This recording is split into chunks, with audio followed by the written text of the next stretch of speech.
Tadadam! Sim! Voltei. Mas com uma coisa diferentona, né? Talvez eu esteja sob influência de muitas balinhas doces que eu ganhei do bibliotecário Lucas. Então, possivelmente vai ter muito sugar high envolvido nessa live. Mas olha, pessoas, voltamos. O que eu vou falar hoje? Das minhas coisas favoritas, e quase ninguém não gosta, mas tudo bem, tem a ver com literatura, e também tem a ver com bibliotecas, né?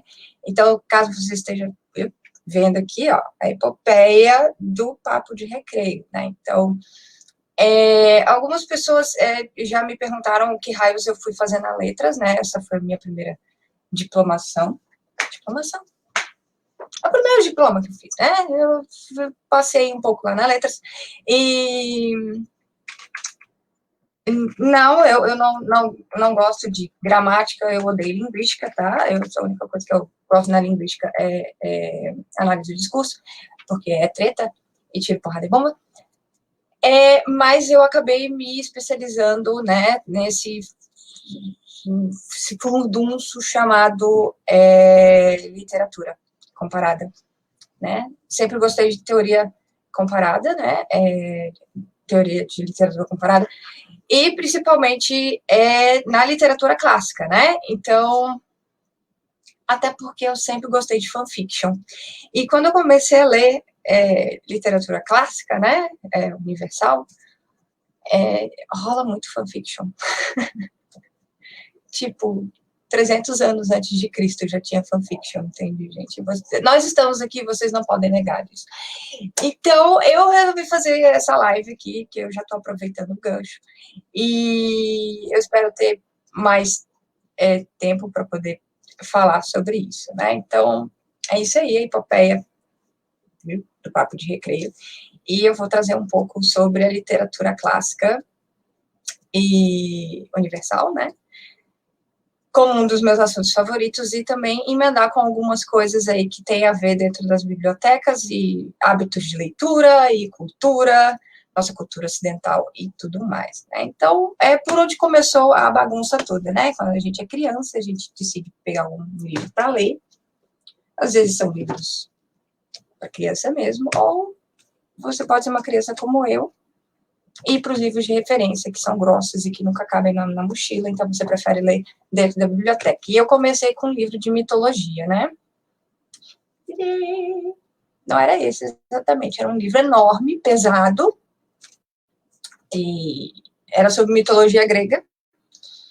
E não sei se vocês sabem para que serve uma mitologia, né, dentro dos povos, principalmente, para elas explicarem coisas do mundo, né? Então, se um raio cai, naquela época lá, onde não tinha internet, a galera nem sabia como usar fogo direito. Não, mentira, você sabia já. Eles acabam inventando histórias, né, os mitos, para poder explicar esses fenômenos que eles não conseguiam explicar cientificamente, até porque não existia ciência naquela época, sabe? Ciência como a gente conhece agora.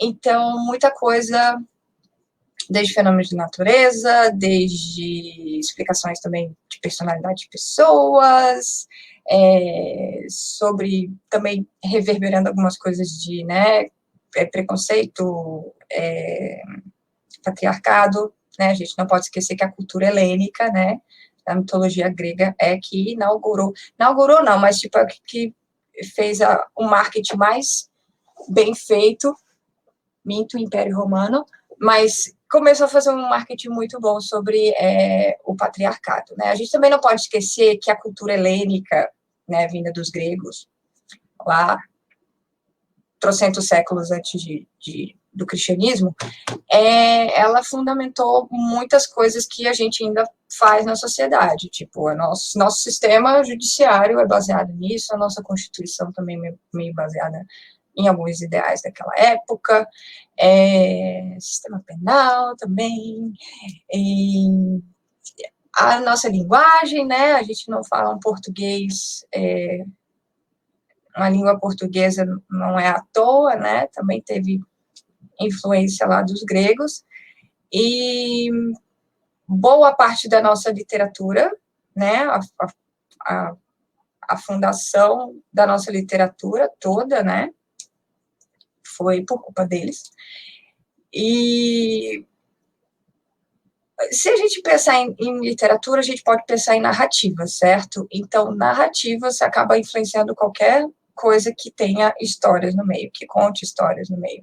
Então, isso vai desde livros a filmes, a quadrinhos, até música, tá? A gente segue muito ainda o padrão helênico lá, né? E isso eu acho que vai ser bem difícil da gente parar de fazer e resgatar alguma outra coisa. A gente está começando a resgatar nossas raízes agora, né? Mas é bem difícil porque, né?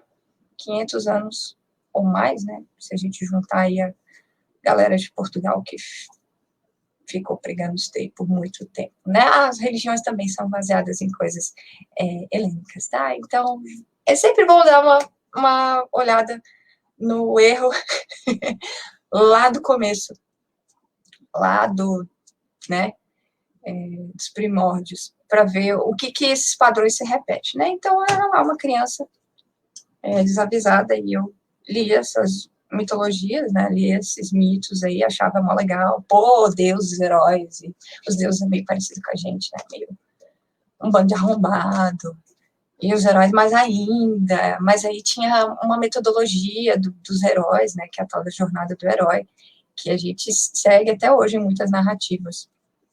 E, estranhamente, é um tipo de narrativa que é muito cativante para quase todo mundo que assiste, né? Estamos falando aí, jornada de herói, né? É o famoso super-herói, né? Luke Skywalker, Harry Potter, Frodo Baggins, né? Que é o herói que começa lá, bem lá no comecinho, e aí ele começa a aprender coisas, e aí ele tem um mestre, e aí ele vai ganhando umas skills novas, e um XP, vai ganhando XP, aí ele vai lá, derrota monstro, porque o monstro, né, na mitologia grega é o máximo do mal, vamos dizer assim, né? Também é uma personificação daquilo que eles não gostavam naquela época, né? Rola muita dessas interpretações aí, né? Que alguns monstros, na verdade, eram eles tentando sacanear outros povos e tudo mais. E tem que entender também que a estrutura da Grécia não era um país unido, tá? Era um monte de mini reinos, sim, porque não existia monarquia naquela época, tá? Mas eram reinos mesmo. E nenhum deles se davam muito bem, entendeu? O único que conseguia, né, fazer alguma coisa bacaninha era Atenas, porque, né, era o centro do conhecimento, todos os filósofos lindos, maravilhosos iam para lá, né? Inclusive, meu filósofo favorito, Sócrates, joga o cabelo para trás, aquele que tomou cicuta, porque, dizem as más línguas, foi sacaneada numa ágora por conta de um poeta que ficou com raivinha dele, né? E o discípulo dele era Aristóteles, sim, que escreveu esse livro, A Política, né? E o mais louco é que essa porcaria aqui, tá? Ela ainda reverbera na nossa cultura por muito tempo, tá? Eu tiro isso porque, enquanto eu estava na Letras, a gente dividia, às vezes, a sala, ou, às vezes, nos corredores com a galera do direito, isso aqui parecia ser o livro de bolso deles, né? Os filósofos gregos, né? E, então, rolava toda essa questão de Atenas ser o centro de conhecimento, né? E tinha os lugares lá para isso, ainda não existia ainda esse conceito de biblioteca, eram arquivos, né? Tanto que tinha os arcontes eram as pessoas que cuidavam desses arquivos, e era tudo, né, um scrollzinho, né, como é que se chama aquele negócio? Pergaminho, né, ou nas tabuletinhas mesmo de argila lá, que eles usavam até a Idade Média. E não podemos esquecer a Biblioteca de Alexandria, que não ficava na Grécia, tá? Ela era num território longe da Grécia, ficava indo para era tipo um principado da Grécia dentro do Egito, e aí tem uma história super bizarra lá de como eles conseguiram entrar naquele território lá. E se você gosta de Alexandre o Grande, vá pesquisar a biografia desse cara, que também tem vários padrões lá que dá para a gente traçar desse líder, né, que morreu com 33 anos e que fez coisas muito maravilhosas, né, coincidentemente também muito parecido com outras personalidades de algumas religiões por aí, né. Então, a Biblioteca de Alexandria estava lá, nesse domínio grego, né, e ela foi incendiada algumas vezes por besteira ou por controle de território, né. A última que destruiu tudo foi por conta de território. Mas a Biblioteca de Alexandria tinha uma coisa muito legal, mas também muito...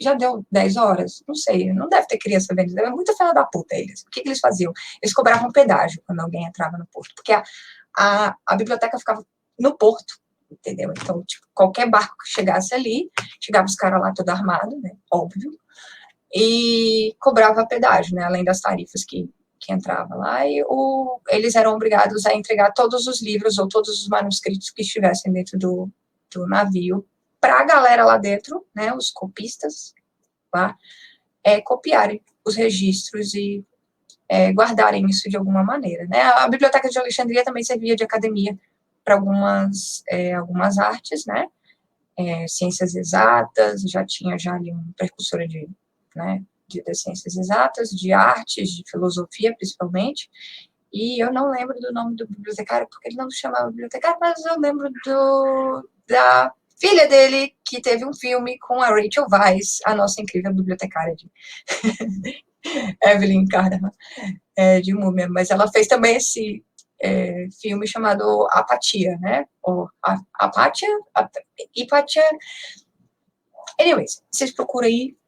Ela era a pessoa que cuidava dessa parte dos registros, né? Então, você só entrava na cidade de Alexandria se você deixasse todos os seus registros escritos na Biblioteca de Alexandria. Por isso que os caras tinham tanto poder, né? Naquela época. E aí ela foi incendiada. Ela já tinha sido incendiada algumas vezes, mas finalmente conseguiram fazer o serviço certo. E aí ela se foi com tudo que estava lá dentro. Dizem as boas línguas que tinha tanto conhecimento avançado lá, que durante a Idade Média, por conta desse rebuliço todo, por conta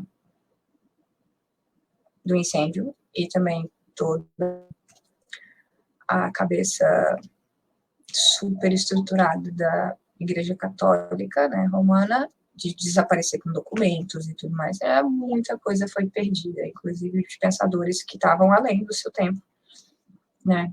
Então, obrigada, instituições opressoras.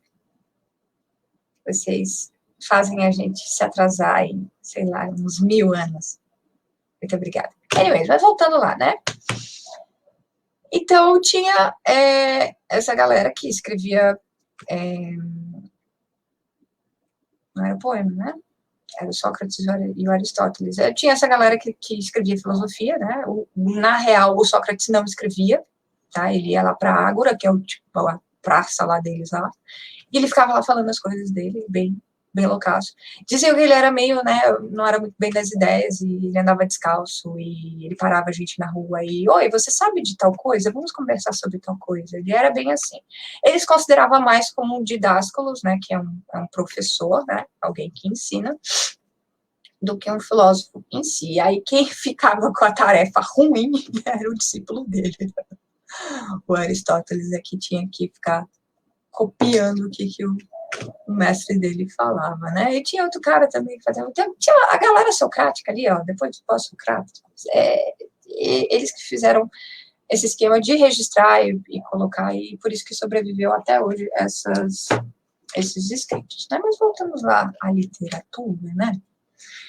E aí, os mitos, às vezes, eles também não explicavam tudo, né? Exatamente. Não conseguia explicar política, né? Não conseguia explicar justiça, né? Os conceitos de justiça, não conseguia explicar ética, né? Mas eles podiam disfarçar, né? Umas coisinhas ali para você poder passar isso para o povão, né? E como é que eles faziam isso, né? Vamos pensar que era, tipo, 300 anos, 200 anos, 100 anos antes de Cristo, a galera não sabia ler, não eram poucos os que tinham esse domínio de saber ler e de saber escrever, né? Esses poucos privilegiados, né, ficavam em redomas, né, acadêmicas, por assim dizer. Aliás, a nossa incrível academia ainda segue este modelo, né, de não compartilhar as coisas que ela faz, né? E havia muito essa questão de como é que vai repassar para o povo, né? Como é que eu vou passar essas lições, né, de política, ética e tudo mais para frente, né? Então, eles começaram a inventar histórias. E storyteller. E aí, o que eles faziam? Na real, galera grega só imitou uma pancada de gente que veio antes, tá? Os sumérios também faziam isso, os vikings que viviam na mesma época também faziam isso, né? Eles cantavam as histórias. Assim, você fala, what the fuck, eles faziam isso? Sim, eles tocavam na lirinha, né? Aqui, ó, tem até uma foto de uma lira aqui. Isso era um tipo de instrumento muito usado, né? Tinha também, naquela época, alguns instrumentos de percussão, mas não eram muito usados, porque, né, pesado. E aí, tipo, isso daqui é mais fácil você levar para a ágora ou no meio da rua e ficar tocando, né? E deixa eu até mostrar aqui, é uma lira em casco de tartaruga, tá? Aqui tá o casco, e isso daqui são as tripinhas da tartaruga. Pô, a tartaruga que teve que morrer por conta disso. Aí tem um mito por conta disso daqui, que é o do deus Apolo, que inventou esse instrumento aqui, né? Coitada da tartaruga. Anyways, aí eles cantavam, né, a história. E uma das primeiras histórias registradas, né, escrita, por assim dizer, era essa história que, na verdade, toda novela da Globo segue o mesmo enredo, todo filme de Hollywood mais basicão e segue o mesmo roteiro, todo livro em que tem a jornada de heróis segue o mesmo roteiro, né? E a gente tem que agradecer muito um cara chamado Romero. Elida. Isso. Olha a grossura desse livro aqui, gente. Não, tem coisa pior. E aí, dizem, tem registros históricos, que Homero era um cara cego, que ia pro meio lá da Ágora, não só em Atenas, em outros lugares também, e ele cantava a história de uma grande guerra que aconteceu anos, décadas atrás, e desses heróis que participaram dessa guerra, e esses deuses que se envolveram dentro dessa guerra, né? A Ilíada, na verdade, é a tradução, né? A Guerra de Troia, né? Porque o segundo nome de Troia era Ilion. Eu não lembro direito, tá, gente? Mas tem alguma coisa a ver aqui. A palavra em si é tipo a Guerra de Troia, entendeu? Ou a história de Troia, né? E aí tem esse negócio que eles cantavam, né? E aí, quando eles registraram isso em escrito, não sei se dá para aparecer aí, esta porra está em versos, tá? E são versos que às vezes não dá para entender nada pra gente que lê agora. Eu falarei um pouquinho. Pode ser. Deixa eu ver um aqui que não pareça muito estranho.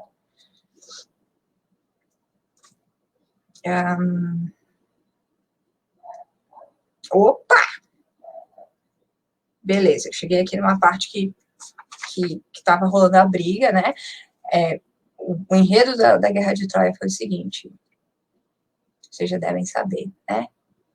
O babaca do Paris escolheu a maçã da Afrodite, escolheu o amor, e aí existia Helena, que era a mulher mais linda do mundo, que era filha de Zeus, lembre-se desse nome, é o deus supremo lá dos helênicos, né? Muito filha da puta também. E ele, em vez de ser uma pessoa sensata, né? Aí a gente entra no mérito do macho já ir estabelecendo, né, essas conexões do macho cis heteronormativo, ele decidiu raptar a Helena, que era uma princesa de Esparta. Yeah, this is Esparta!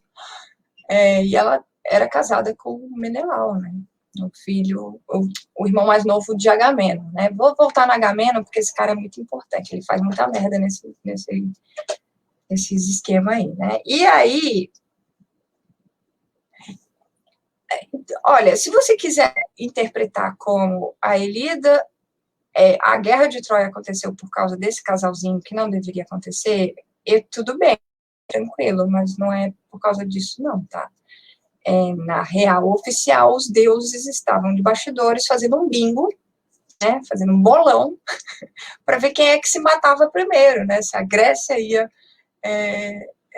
destruir Troia, que era um território da Turquia, tá? A Troia existe, tá lá na Turquia. Tem outro nome, aliás, agora. E tava rolando esse bolão, né, e o negócio da maçã com a Afrodite foi só uma cereja no bolo para eles rirem mais, né? Então, é bem isso, né? E aí tem vários heróis dentro da Ilíada, né? Bem aqueles caricatos, assim, né? A gente bate o olho, meu Deus, parece que estão fulano de tal, que eu vi agora, ou Power Rangers, sei lá, uma coisa assim. É porque essa fórmula aqui, dessa narrativa aqui, segue até hoje, tá, gente? Então, vocês vão conhecer o Aquiles, né? O cara indestrutível, o Heitor, que era o príncipe de Troia, o Paris, o babaca que não fazia nada, né? Agamemnon, que era o general lá do exército grego, né? O Menelau também se enfiou no meio.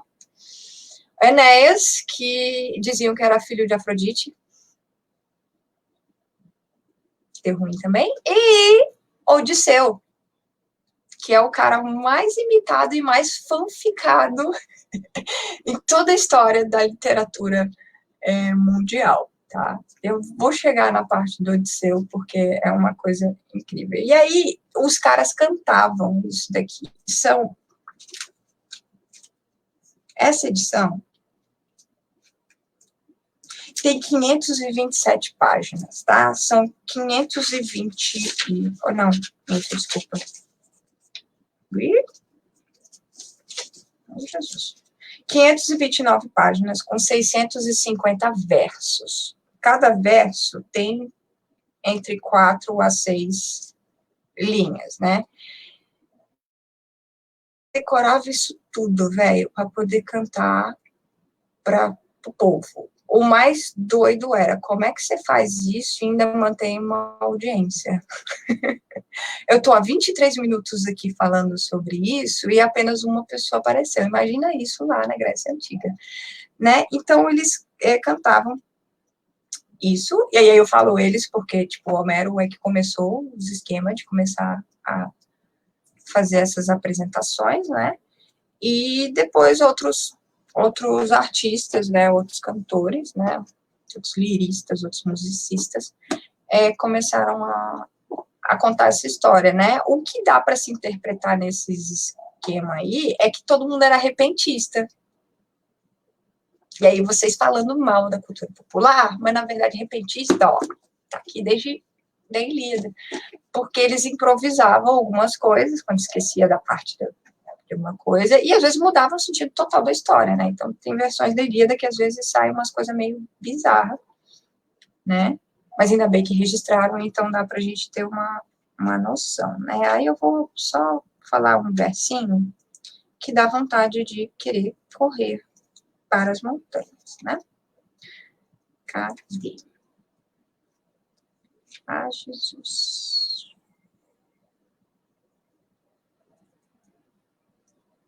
Vamos lá, né? Seu verso 305. Mas fará menos falta esse iracundo.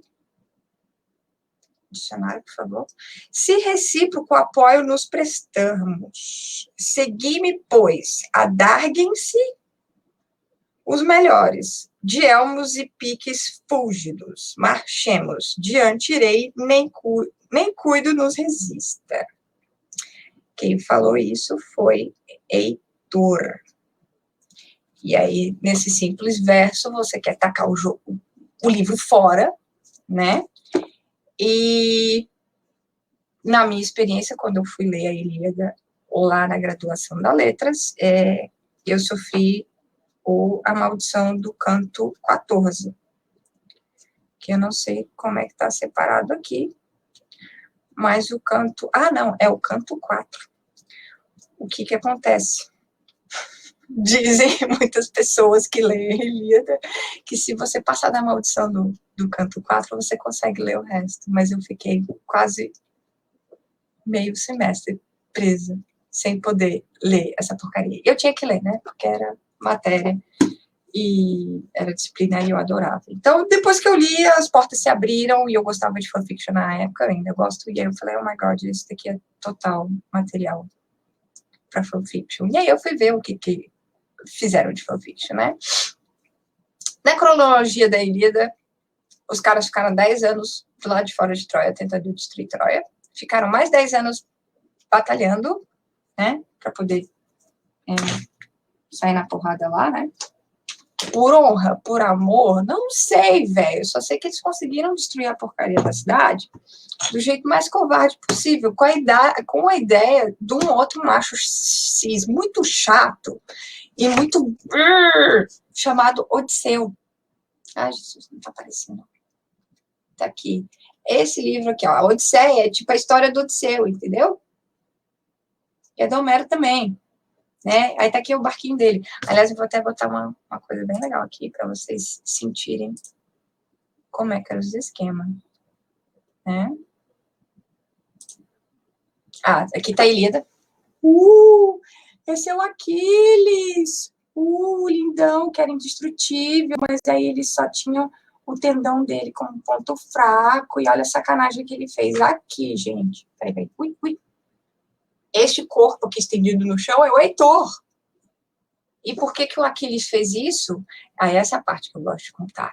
É porque os dois duelaram. Rolava disso, tá? Estava no meio da guerra, aí, tipo, um príncipe encontrava o outro, aí meio que, sabe, batia aquele close de anime, né? E aí eu chamava o outro na chincha, aí todo mundo parava, ok? Todo mundo parava, fazia um círculo e assistia os caras se batendo, né, até a morte, né? Às vezes não era até a morte, até o primeiro se render, né? Só que o Aquiles estava putaço porque o Heitor, horas antes, de cima de uma torre lá, que provavelmente está aqui, dentro da muralha, atirou uma flecha que atingiu o Patroclo, que as traduções dizem que era primo de Aquiles. Mas a gente sabe que não era, né? Ele não era, né? As formas de se entender afetividade, né, e companheirismo na Grécia Antiga era totalmente diferente do que a gente imagina agora. Então, Aquiles e Patroclo pode sim ser o primeiro registro de broderagem que existiu na nossa literatura, né? Porque os dois sim tinham caso, os dois dividiam a mesma tenda, né? E a reação do Aquiles para isso, do tipo, derrotar o Heitor de um jeito super covarde e botar ele numa... Caramba, é difícil demais fazer isso. É pra cá, ok. Botar ele arrastado numa biga e sair andando com o corpo dele arrastado no campo de batalha, isso era blasfêmia total, velho. Até os deuses ficaram, what the fuck, man? O que você fez da sua vida? Você atingiu a tal da hubris, né? Que é quando o orgulho do herói vai além, e ele desafia os deuses também nesses esquemas aí. Vocês vão lembrar disso nas novelas da Globo, que quando o protagonista faz alguma merda muito grande, aí tem aquele som, né, de raios e trovões, e aí ele passa o resto da novela toda tentando se redimir por essa besteira. Mas aqui na mitologia grega a coisa era muito hardcore e anguish, então a retribuição foi imediata, né? Porque depois que o Aquiles fez isso, num ato de fúria, que nada, foi vingar o amorzinho dele, o brother dele, tá? Os deuses decidiram, ok, joga uma moeda aí, cara coroa. Esse cara morre, beleza, esse cara morre. E aí teve alguém que atirou, o Paris atirou uma flecha que atingiu entendeu? O calcanhar do cara, que era o único ponto vulnerável do Aquiles, e aí ele morreu. E aí você pensa, nossa, passou, sei lá, metade do livro para esses dois bestas entrarem num duelo e acontecer isso. E aí que eu comecei a gostar do livro, porque, tipo, olha só a broderagem que deu certo. E também pode-se dizer que é o primeiro registro de casal homoafetivo, né? Porque rolava isso na Grécia Antiga, gente. Não era algo muito incomum, né? Homens cis, né? Se relacionavam de forma disciplinar e também de forma educativa para isso, né? Então, eles pegavam era sempre da casta maior, tá? Príncipe, essas coisas aí. E sempre um homem mais velho ia ensinar, né? O Didásculos ia ensinar esse príncipe a ser homem, porque não existia a concepção de criança e adolescente naquela época. Eles acreditavam que as crianças eram pequenos homens. Então, às vezes, crianças faziam coisas de adultos, sabe?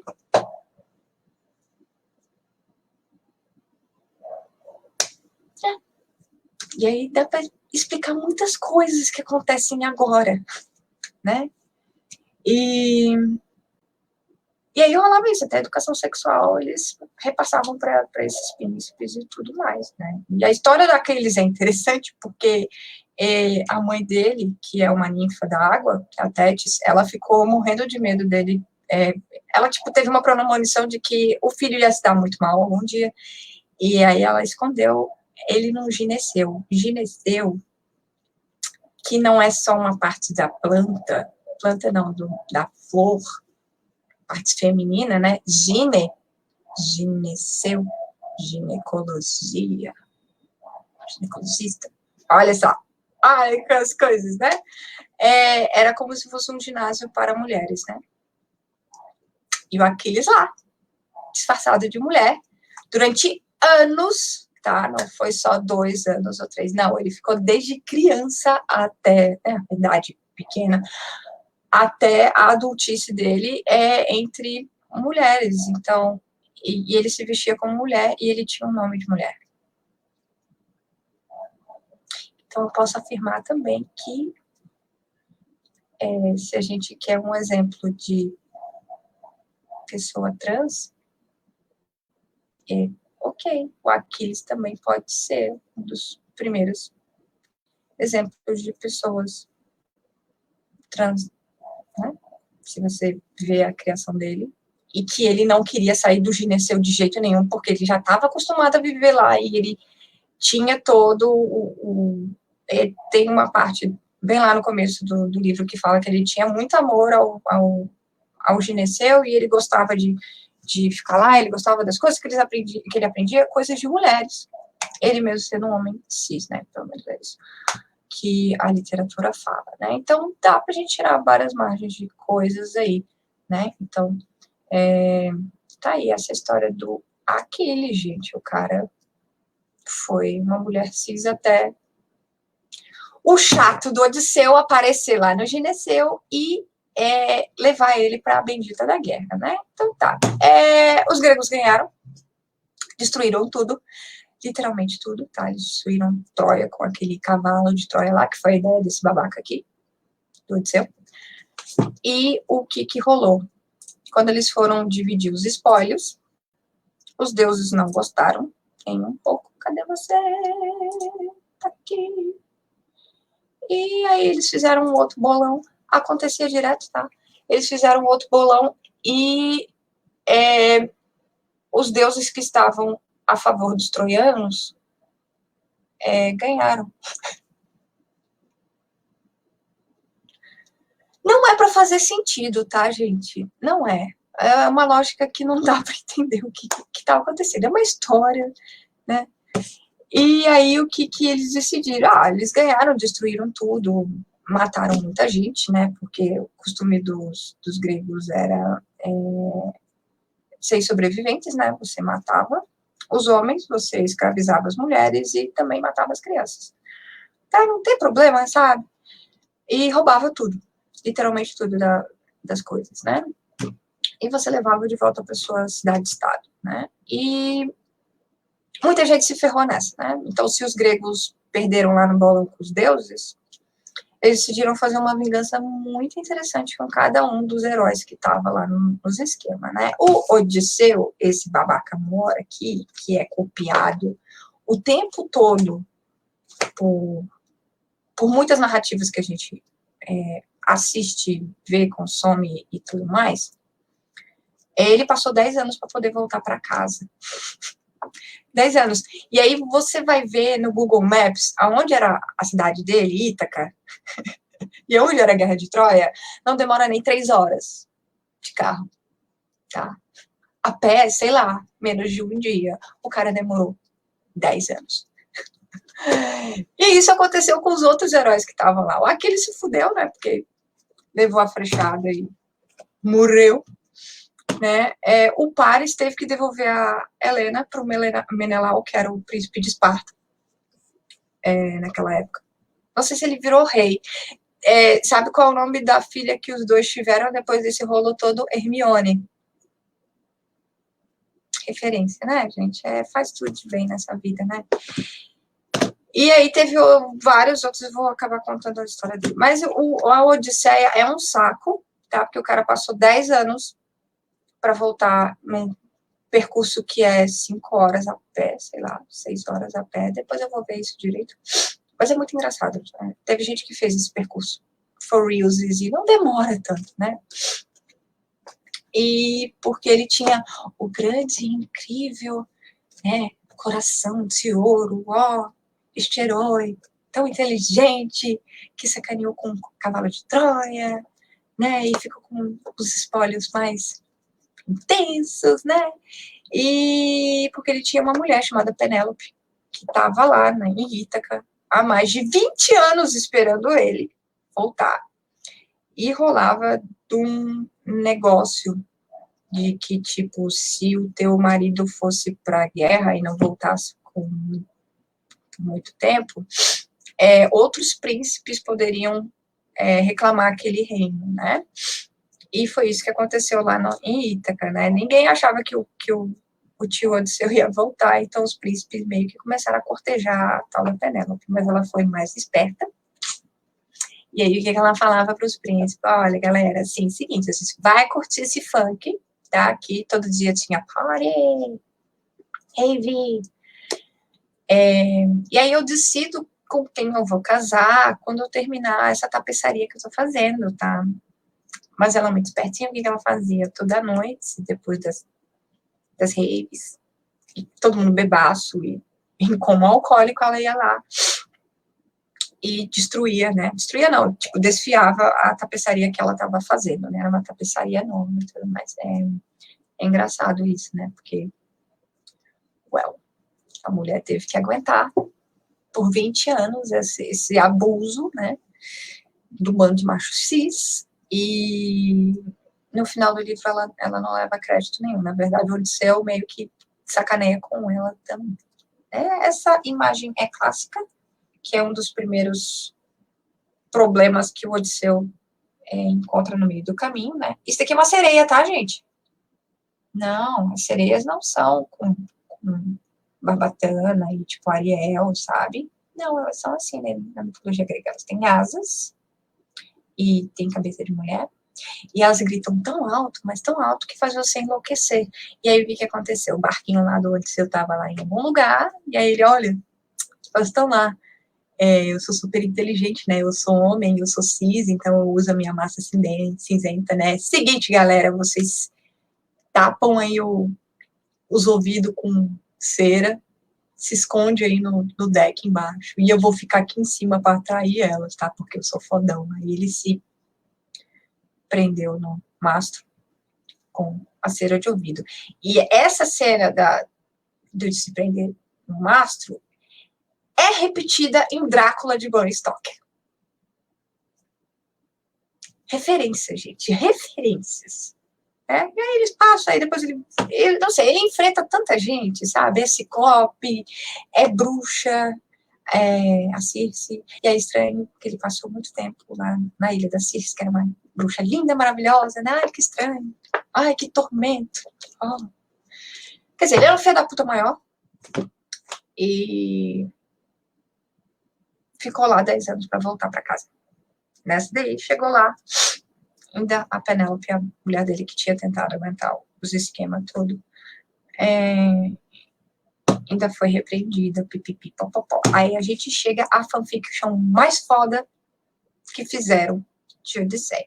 Se você conhece a Margaret Atwood e você leu os contos da Aya, você tem que ler esse daqui, ó. A Odisseia de Penélope. Por quê? Porque isso é uma fanfiction em formato de livro.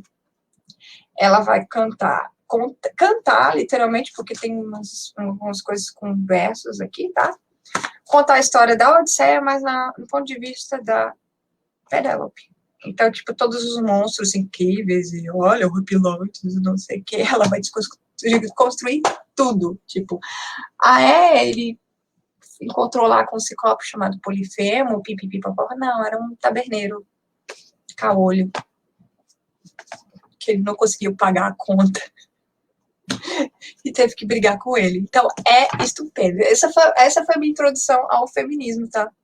Obrigada, Margaret Atwood, por sacanear com uma das obras mais copiadas na narrativa ocidental. I like you so much. E aí leva a um papo ao próximo herói. Cadê você?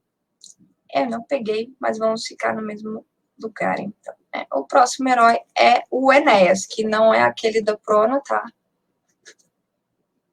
Enéas estava lá lutando por Troia.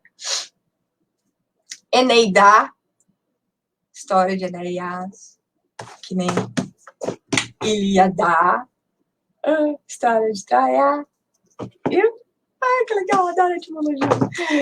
E o Enéas foi...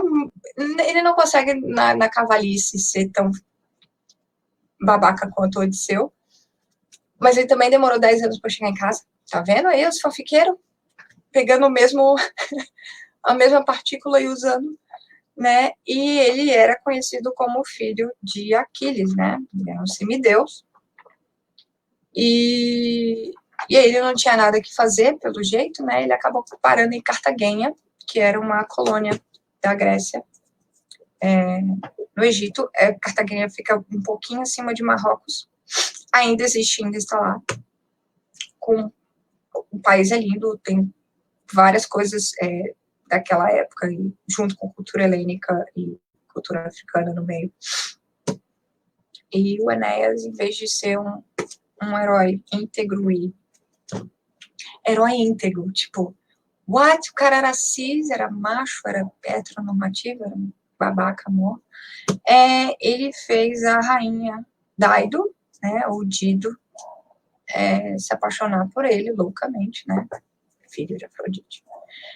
E, tipo, ficou cortejando ela por muito tempo pra, tipo, depois só falar, nope, não quero porque eu tenho minhas aventuras para fazer, estou saindo, estou partindo. E aí ele partiu, seja lá para onde ele tinha que partir. E a Daido tem uma que também é nome da cantora, tá? Por conta dela também. Ela é icônica porque é uma das cenas de suicídio mais intensas e em teatro grego e tal, era mais intensa e muito, ela mesma, e depois se jogou numa pira de fogo em cima de um penhasco, enquanto via o barquinho dele lá. Isso é tão English, mas tão English, que anos depois, né, séculos depois, tinha gente copiando esse tipo, ou de retratar isso como um amor romântico. tipo Romeu e Julieta, 2 adolescentes se matando por causa de amor romântico. É muito lindo isso na nossa, né? A gente levar isso para as nossas vidas, nossa cultura, né? Esse foi o Enéas. Mas o meu favorito é aqui, que aí sim eu cheguei no hardcore desses esquemas todo. Eu adoro essas pinturas renascentistas daquela época, assim. Deixa eu vir pra cá, ou eu venho pra cá, eu venho pra cá. Este é Orestes. Este cara aqui. Engues pra cacete.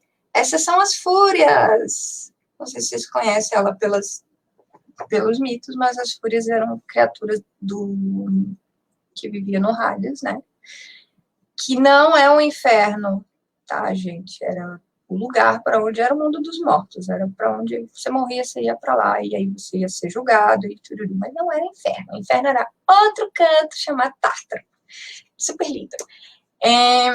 E aí elas eram essas criaturas que julgavam as pessoas vivas quando faziam coisas muito ruins. O Orestes aqui tem uma história trágica porque ele caiu numa fake news. Caiu numa fake news bem intensa, né? O pai dele era o Agamenon, lembra lá da Ilíada, o general? Esse general muito ferrado, porque ele, além de pegar a maioria dos espólios da Guerra de Troia, ele pegou todas as escravas. Ele teve uma treta lá com a galera para poder, né? Inclusive, a rainha de Troia, as filhas dela e uma... Como é que se fala? Caramba, uma sibila, né? Uma mulher que era... Como é que ela era evidente, caramba? Ela era do oráculo de Apolo, né? E se tinha uma pessoa que você não podia de jeito nenhum fazer esse tipo de coisa, era com o oráculo de Apolo, entendeu? Era tipo, não, você pode fazer isso com qualquer pessoa na Grécia, menos com alguém assim, tá? E ele levou ela como escrava e ela acabou se matando. E aí começaram os problemas. Na verdade, não começou, não, porque ele é filho de um outro cara que fez merda lá na frente, lá atrás também. E aí a fake news foi o seguinte: quando ele passou 20 anos, lembra?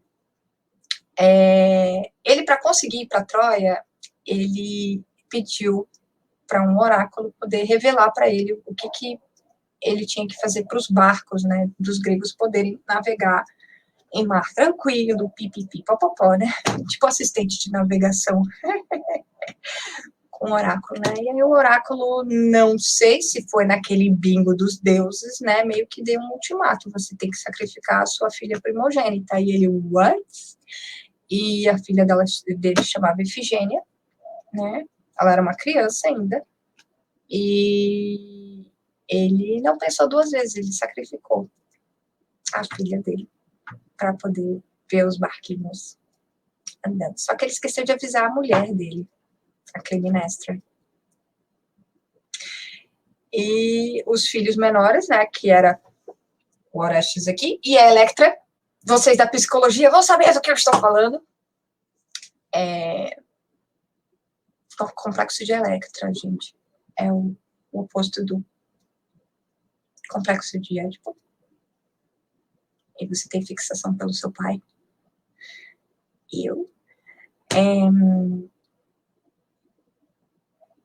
O cara esqueceu de avisar para a mulher que ele ia matar a própria filha, né? E a filha ia ser sacrificada para Artemis. Aí entra a grande incógnita, porque Artemis jamais aceitava sacrifício humano. E como ela era a patrona ou a deusa das moças virgens, interpretem como vocês quiserem, tá? Artemis foi a única deusa a não demonstrar apego nenhum nem macho cis, né? Tirando Oren, mas acho que rolava mais, era um respeito ali, mas anyways. Sacrificar para poder... Ok. Anyways, tá escrito nas tragédias que a menina morreu. Tem gente que, tipo, não, ela foi entregue lá para um templo de Artemis e é isso. O negócio da fake news É que, olha, matou a criança e não vou avisar minha mulher, vou pegar aqui meu barquinho junto com meu irmão, com os meus camaradas e vamos para Troia e ficar 20 anos lá sitiado, destruindo aquela cidade. Clitemnestra muito raivosa, e aí era outra penalidade na mitologia grega, né? E nesse pensar helênico, né? Você também não podia fazer muito mal contra mães, tá? E mães que eram rainhas. Porque tinha a Hera, né? A deusa do casamento e do lar, mulher de Zeus, esposa de Zeus, que ela protegia essas mães, né? Então, Clitemnestra resolveu, ok, vou me vingar então, vou casar com meu primo. O nome do cara era Egisto, ele entrou ali só para levar na sucura.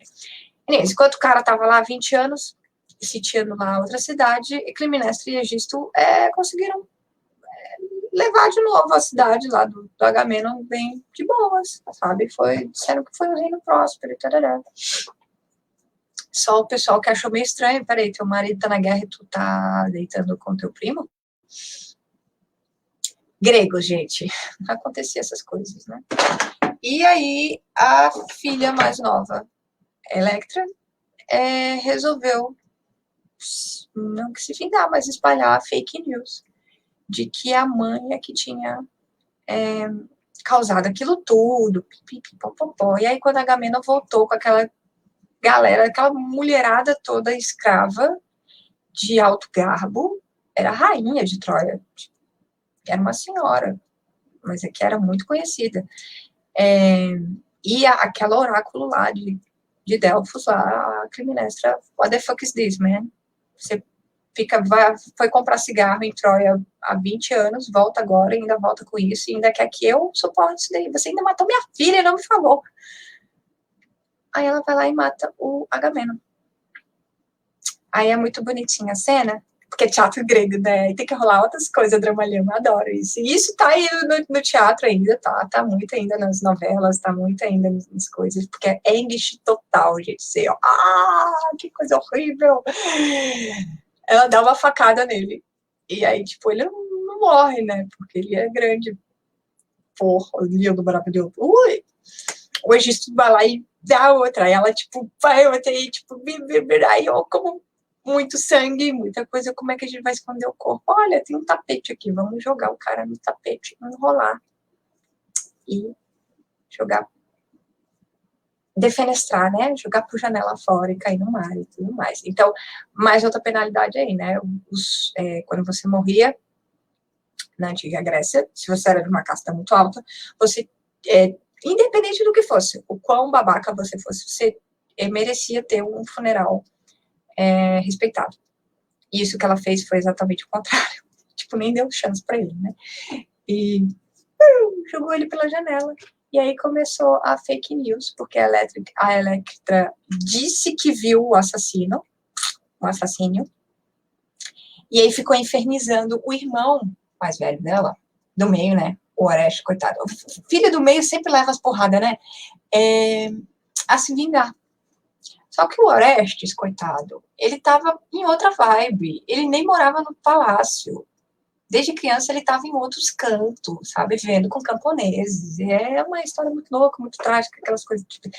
E aí ela ficou infernizando o guri. Vai lá e mata ela, mata a mãe, mata a mãe, mata a mãe. Aí o Orestes achou que eu vou fazer isso. E matou a mãe. E fúrias, elas apareceram. E aí deixaram, ele tentou fugir delas por todo o mundo, né? Diz que ele andou por muito tempo. E elas ficavam infernizando ele, né? Não tem final feliz. Caso vocês não tenham percebido, todas as narrativas que eu narrei aqui não tem final feliz, tá? Quem inventou final feliz foi o Disney, tá? Esquece isso.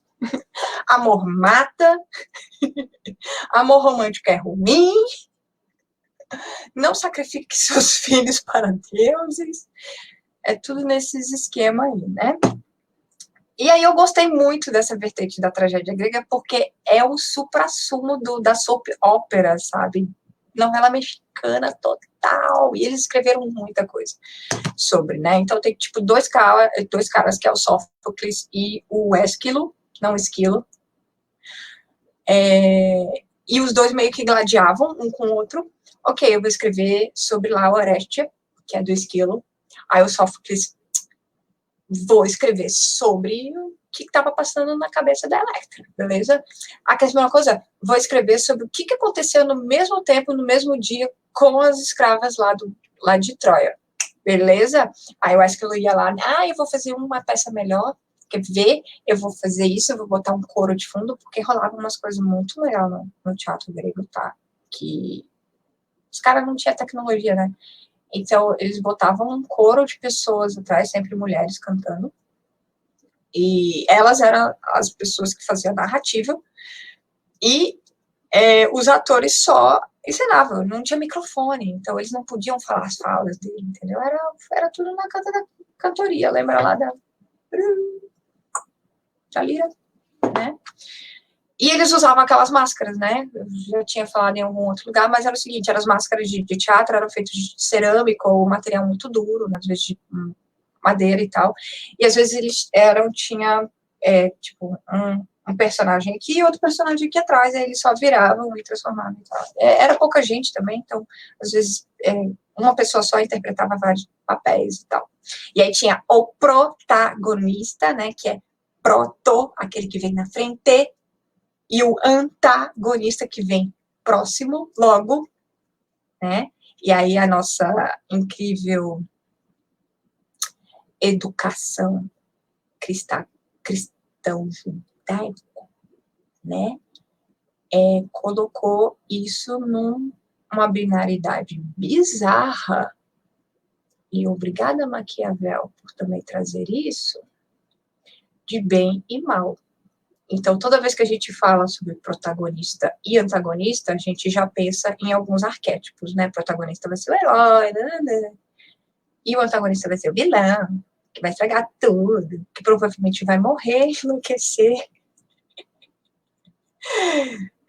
Como é? Morrer, enlouquecer ou vai ser preso. Menos Fernanda Montenegro em Cadê Zazá, aquela novela, que ela foi vilã. Ela não sofreu nenhum desses 3 tipos de destino no final, tá? Então, acho que a Globo resolveu romper com isso também, porque, porra, Fernanda Montenegro, né? Não podia fazer isso com ela. Mas isso no teatro grego não era, tá? Era bem diferente esses esquemas aí, né? Então, o protagonismo fazia, né, a maior parte das falas, né, e tal, e o antagonista era aquele que se opunha, mas é o que vinha depois, né? E essas máscaras eles conseguiam trocar e tudo mais. E aí rolava, às vezes, de que os espectadores não sabiam diferenciar o ator do papel que ele estava apresentando. Então, às vezes, ele tinha que parar apresentações porque tinha pessoas raivosas descendo Vocês já viram uma ágora, uma falta de ágora? Eu queria ter colocado aqui, desculpa, gente. É tipo um círculo no meio de um lugar, e aí ele vai crescendo, e aí são arquibancadas, tá? E aí o pessoal encenava ali, e o pessoal assistia em volta. E aí tinha galera que descia para poder dar porrada nos atores. Tipo, não tô gostando do que você tá fazendo. Você tá sendo mal com ele, você não pode ser mal com ele. Não, velho, eu tô interpretando. Então, isso ainda acontece sobre a questão, né, a eterna questão sobre separar a obra do autor e do eu lírico. Mas, às vezes, isso é indivisível, né? Essas máscaras elas não são tiráveis, né? Elas não são maleáveis, elas não... Né? E aí, isso era sempre encenado, né? Durava horas, tá? Tem uma galera que ficava lá horas para ver essa história trágica aqui, do cara sendo perseguido pelas fúrias. E aí tinha esses 2 escritores que eu adorava, né? Parecia parece aqueles challenge de fanfic, né? Essa semana vamos falar de fruta. Aí os dois escrevem duas peças baseadas em fruta. Vamos ver quem é que comenta mais, quem é que dá mais like aqui e tal. E aí rolava isso. É muito bom, né? Rolava também umas... Dizem historicamente que os dois se pegavam de porrada também, literalmente. De invadir a peça do outro. E, eu não tô gostando disso, não, tu tá me imitando, pipipi. Um barraco básico grego, né? E aí a gente vai para fanfic maior e melhor. E essa tem uma história interessante, né? Vocês se lembram do Virgílio, aqui da Eneida? Então, ele era romano, tá? Italiano? Romano? Era romano porque era no Império Romano. Não existia Itália ainda, né? E o Virgílio, ele era um poeta muito versado. Ele também gostava de traduzir coisas da mitologia grega e tudo mais. E aí, mais lá para frente, um italiano chamado Dante Alighieri decidiu escrever uma fanfic. A fanfic das fanfics. Sabe aquele fanservice que a Marvel fez pra gente ali no último filme dos Avengers? É isso que o Dante fez. Ele decidiu se agradar o máximo possível depois de ler toda esse arcabouço de literatura helênica, né? Ele escreveu a Divina Comédia. Né? Eu adoro esse livro. É muito bom. Né? Porque segue os mesmos arquétipos daquela coisa toda descrita ali, né? De batalha por honra, vou conseguir passar por grandes provações, eu tenho um mestre que me ajuda, eu tenho uma missão, eu tenho uma musa inspiradora chamada Beatrice. Bia, se estiver assistindo isso, heart you, saudade. Mas um fato interessante, a Divina Comédia foi tão bem retratada quanto as questões, né, porque ela é separada em 3 partes, né, em purgatório, não, deixa desse lado aqui, né, purgatório, como assim, né, purgatório, inferno e céu, será que eu tô indo? Purgatório, inferno e paraíso, né, e é tão gráfico a forma como ele descreve tudo que a Igreja Católica Romana decidiu levar isso a sério. E aí existia umas cartas, assim, sabe, papais e uns manuais muito bizarros durante as Inquisições que eles se reportavam ao livro, né? Um livro de ficção feito por um fanboy de cultura helênica para poder punir os pagãos e as pessoas que iam contra a Igreja Católica Romana. Parabéns, instituições opressoras. Né? Vocês devem conhecer também algumas pinturas, as pinturas mais extravagantes, né? De os 7 círculos do inferno. 9 círculos? 7? Eu nunca sei se é 9 ou 7. Eu acho que é 7.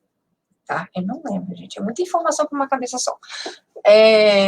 Do Demet, esqueci o nome do cara, mas ele era um rafaelita e renascentista, né? E ele fez um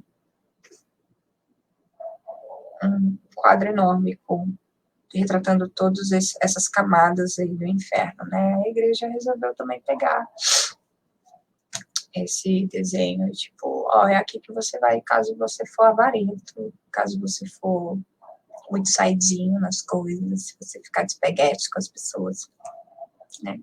Eu falo fanservice porque, além dele escrever, aliás,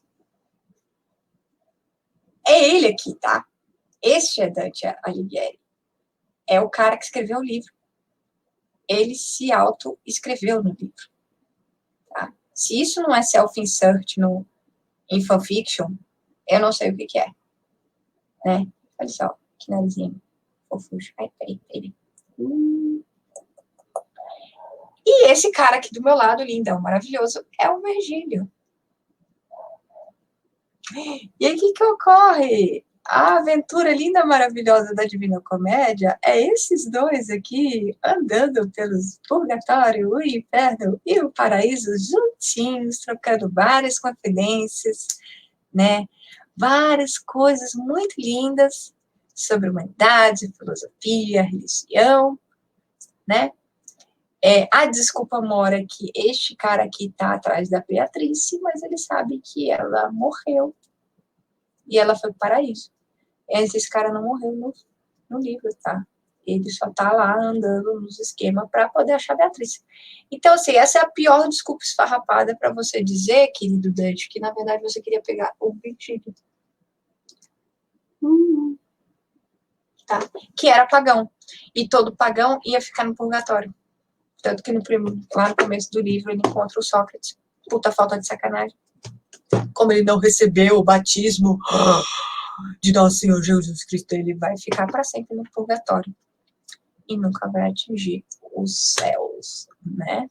Então, essas criaturas aqui, eu com certeza botaria na tag de Menslash. E a Oi, com certeza. Não chegaria a ser Lemon, mas talvez um shonen bacaninha ali, né? E essas duas criaturas ficam andando, né? Durante o livro todo, discutindo, trocando. Ai, gente, é muito homerótico. Desculpa.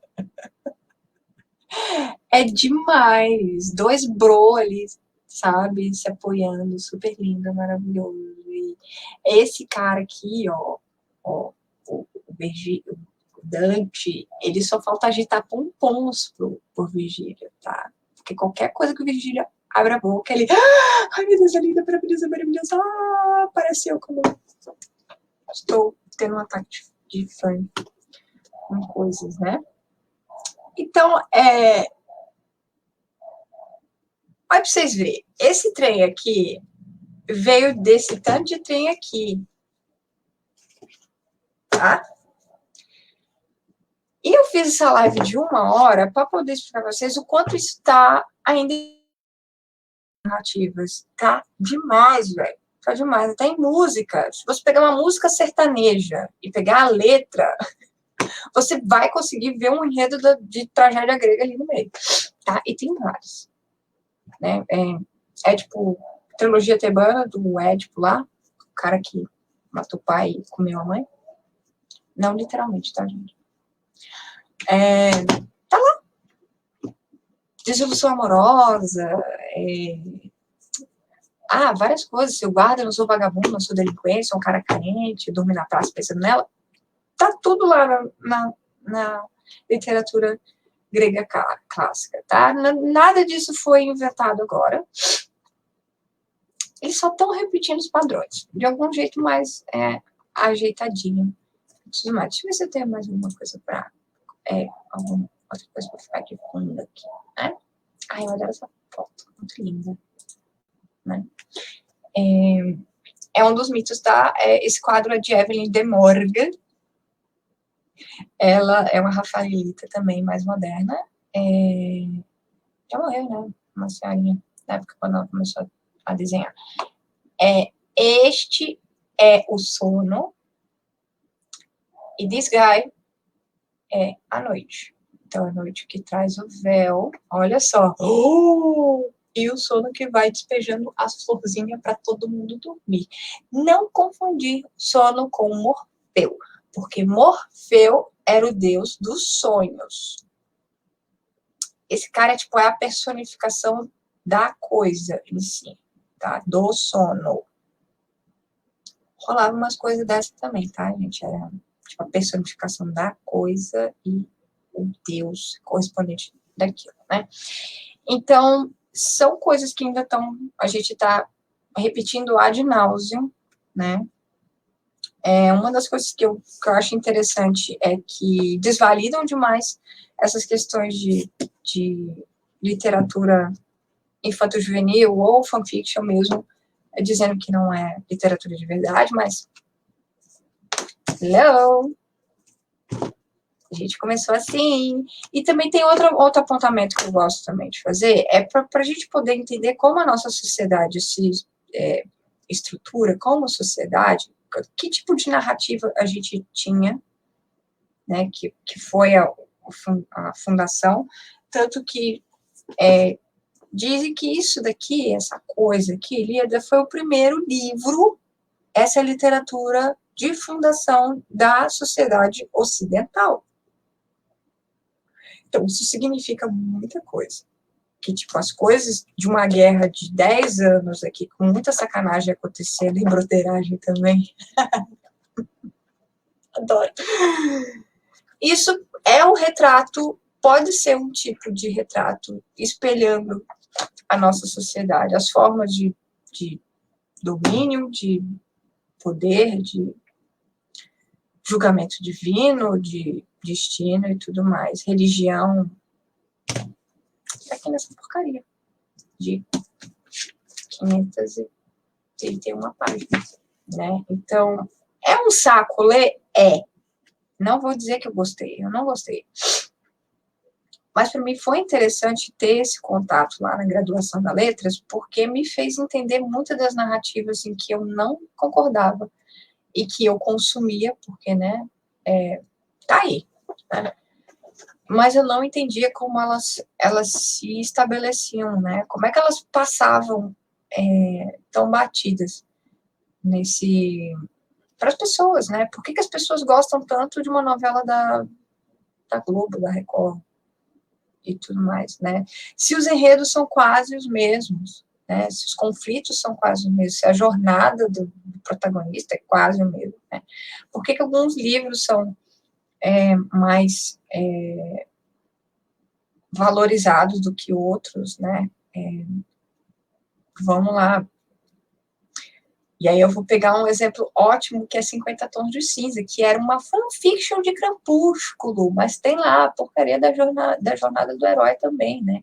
E história de redenção no meio, que é pior ainda, isso rola direto dentro da tragédia grega, né? História de redenção. Ou a própria história do Orestes foi isso, né? Ele passa metade do livro tentando se redimir, mas não adianta, tu matou tua mãe, entendeu? Se for, eles vão te perturbar pro resto da vida. E a gente está consumindo isso o tempo todo. É em música, é em filme, é em seriado, é TV, quadrinho, é na arte, nas nossas próprias narrativas de vida, tipo de coisas que a gente busca, ou, né, aqueles sonhos de consumo ou de pessoais e tal, isso sempre vai acabar remetendo alguma coisa dessa narrativa fundadora, entendeu? Então, é sempre, o que eu falo sempre quando alguém tem interesse em mitologia grega, começa com mitologia grega, que aí tu ri pra caramba, e aí tu percebe que todos os deuses, na verdade, são políticos, literalmente. E depois, aí, se você quiser realmente se aventurar e ver o quão insano e ilógico a nossa sociedade ocidental é, você começa a ler os épicos, né? Por isso que eu botei o nome de epopeia. Epopeia é o tipo de... é o gênero disso daqui. Sim, literatura tem gênero, gente. Olha só, pessoas vão cair para trás. Espero que não as radifem. Epopeia isso daqui é feito em versos, né? E aí tem tudo esquematizado. Esses versos não rimam, tá? Então, talvez eu possa culpar esse tipo de coisa aqui que eu fui obrigada a ler quando eu era mais nova. A não entender poesia. Foi mal, gente, eu não entendo poesia. Eu consigo entender poesia quando ela tá com música acompanhada. Aí isso se chama o quê? Canção! E é isso, a gente tem que começar a prestar atenção nessas narrativas aí e ver o que está incomodando, o que isso não serve mais para o que a gente vive agora, quem está nas bibliotecas, o que a gente está ensinando para as nossas crianças, né, na hora que você dá um livro infantil ou alguma recomendação, tá, aquilo está tá... Que tipo de narrativa tá rolando ali, sabe? Pode ser um livro mais inocente possível. Que nem aquele da capivara barra urso do chapéu, que eu cismo demais com ele. Acho que é o nome do treco é Cadê Meu Chapéu? Adoro aquele, as paródias que teve ali. Tem coisas entranhadas ali naqueles livros infantis que dá para tirar sem dúvida alguma de algum mito grego, né? Ou romano, né? Que os romanos também a história à parte, né? Não é fanfiqueiro, eles literalmente copiaram tudo e mudaram de nome. Copiaram o dever de casa e mudaram de nome. E também ver como é que isso vai se organizando dentro da nossa vida, né? E o quanto isso vai influenciando também a nossa forma de ver o mundo, né? Então, quando a gente se depara com outras narrativas que não são ocidentais, como a gente vê a popularização dos doramas agora, é uma narrativa totalmente diferente, né? O tempo é diferente, né? O espaço temporal é diferente. As formas de se ver a afetividade é diferente, né? Até na hora de fazer propaganda, os doramas é diferente, gente. Então, assim, é legal a gente fazer esse também exercício de criticidade nas bibliotecas junto com quem está pegando esses livros, né? Literatura por prazer, sim, beleza, mas eu duvido muito se você vai sentir algum tipo de prazer lendo Ilíada, porque não vai. Tá? Tenta pegar uma versão prosa, que é menos chata. Então, era isso. Eu espero que vocês tenham aguentado aí 1h16 eu falando das coisas que eu amo, eu adoro. Se eu pudesse, eu ficava falando aqui por horas sobre coisas da literatura clássica universal. Isso porque eu não cheguei a Dom Quixote, hein? Que me divertem demais e que eu consigo ver em outros tipos de literaturas marginais, né? Fanfiction é uma delas. Então, para quem ficou aí, uma boa noite. Isso daqui é a noite, quer dizer, o sono. Essa pessoa é a noite, tá? Se vocês gostarem, ninguém comentou nada, tudo bem, vai ser um monólogo. Eu vou upar esse bendito desse trem aqui lá pro canal do YouTube. Por favor, se inscrevam, tá? Eu tenho até o linkzinho bonitinho aqui. Olha só que coisa linda. Eu podia estar roubando, estar matando. Mas eu tô aqui. É só clicar, dar aquele subscribe. Eu preciso de 100 pessoas para poder mudar o nome do canal, tá bom? É só 100. Eu não posso dar dinheiro para ninguém para poder fazer isso. Aí eu espero a boa vontade de vocês. E se vocês quiserem dar uma ajuda aí, né, para uma pessoa não mais universitária, eu tenho uma vaquinha online também. Não é exorbitante, tá? Se vocês quiserem comprar um cafezinho para mim, beleza? Pode doar mensal, tá? Se vocês quiserem me ajudar com a ração dos gatos também, tô aí. Né? Se vocês quiserem ajudar que o canal fique mais profissa aí, né? Tudo. E é isso que eu vim fazer aqui, né? Não voltei com papo de recreio em sua integridade, né? Por que você não falou, mãe? Horas. Vamos discutir então. Vai. Eu não me importo de ficar mais tempo aqui. Ela comentou, você fala que ninguém comentou e eu aqui me segurando com o meu comentário. Tem que falar, mulher, senão eu fico aqui no monólogo e rindo dentro da minha cabeça com minhas piadas internas. Finaliza aqui ou você tem alguma pergunta? Tá. Faz as perguntas no privado, então. Pra gente rir mais ainda e eu fazer outro vídeo sobre literatura grega, né? Grega não, helênica. Vocês entenderam. Então, assim, galera, obrigada. Para quem assistir depois, eu vou deixar alguns links ali. Todos esses livros que eu citei, menos a Margaret Atwood, estão em domínio público. Então, não façam a besteira de comprar por R$100, como eu já vi, uma versão da Ilíada. Não façam isso, vocês podem baixar na internet. Ou vocês podem ir a uma biblioteca, se a biblioteca estiver aberta, e fazendo empréstimos, e pegar este livro, tá? Não custa nada. É totalmente de graça, é isso que a gente faz na nossa vida. Obrigada aí por vocês estarem junto comigo. Eu vou finalizando esse bate-papo, monólogo comigo mesmo. Eu me diverti muito, com certeza eu vou voltar mais vezes. Essa é a dona Elza falando, olha que linda, já estou treinando.